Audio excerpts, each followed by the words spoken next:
Okay, this is going to be a build breakdown on the car. So, let's start by popping the hood.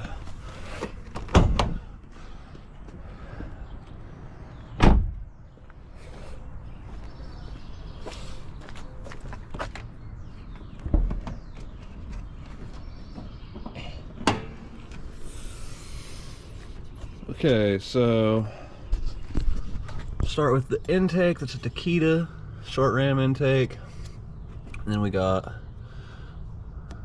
a Acura ZDX J37 throttle body, P2R adapter plate, Halferland Performance ported and polished intake manifold, P2R CNC ported intake manifold runners.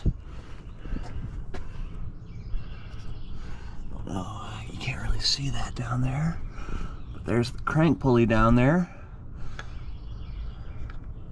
and that is a Halferland Performance billet aluminum crank pulley, lightweight crank pulley. And the car has high flow precats for the start of the exhaust on both sides, high flow precat, and then it goes to a catless longtube jpipe. And then from there it goes to a double resonated midpipe. I'll include some pictures of the car up on a lift to show the exhaust. I can't show it right now, obviously, so. But I'll include some pictures to show that.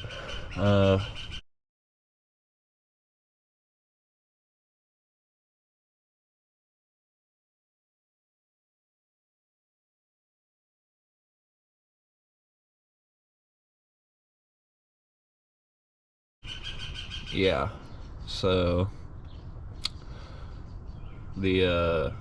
all those, the high flow cats, the J-pipe, the mid-pipe, are all from V6 Performance. And then the car has a Borla exhaust.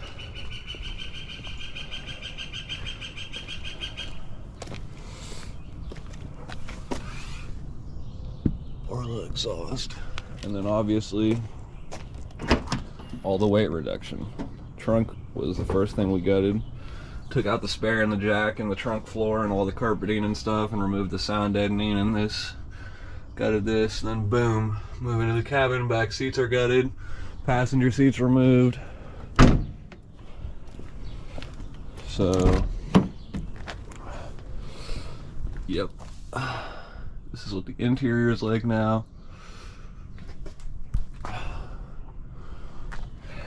And it's on some NK wheels, NK Rygen 18x8 plus 45. They're yeah, they're just some normal 18s. They're 20.8 pounds per wheel, and then we got them wrapped in Sumitomo HTR all-season tires. I'm actually trying to sell these right now and upgrade to some different wheels and tires because we have a lot of traction issues right now. So we'll see how that goes. But yeah, the current plan is to sell those wheels and tires, get new wheels and tires, and I've got a seat to put in. I've got a carbon fiber bucket seat to put in for the driver's seat, and then I want to get some Koenig hypergrams because those are 17 pounds and 18x8.5, so they're 3 pounds lighter and half an inch wider. So I'm going to get those, and I'm going to wrap them in Toyo R888Rs, which are a semi-slick, so that should fix our traction issues. Oh, and I also got coilovers, which should help a little with traction because it'll be a lower center of gravity and a stiffer suspension, so the car will have less weight transfer off the line. So more of the load will be over the front wheels, so better traction because those are the drive wheels. So yep, that's the plan right now. And then obviously the main cosmetic mod is the wrap. So that was done by GP Customs here in Lincoln. It's like 6 months old now, a little older maybe. It's got like 1,000 driving miles on it. It's still pretty good. There's a couple spots that are messed up, like right there on this mirror, it's peeling, and right here on the shark fin thing on the roof. So those are already starting to be messed up after 6 months, but those are 2 little spots. I can just rewrap the mirror and the roof thing, the fin thing. All of the main body panels, like the hood and the fenders and doors and all this, all that's holding up really well, so.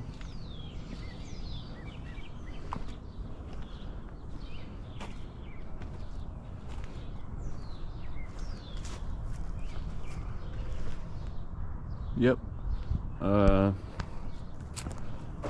Like I said, I'll include those pictures of the exhaust, but yeah, intake side mods are short ram intake, bigger throttle body, PNP intake manifold, ported runners, and then crank pulley is not an intake side mod, but it's engine mod. An exhaust, high flow cats, catless J-pipe, double resonated midpipe, borla, and then it's tuned on ktuner, and it makes 302 wheel horsepower. So if you want to make 300 wheel horsepower with your Accord, this is how to do it. This is the setup. So thanks for watching, guys. Peace out.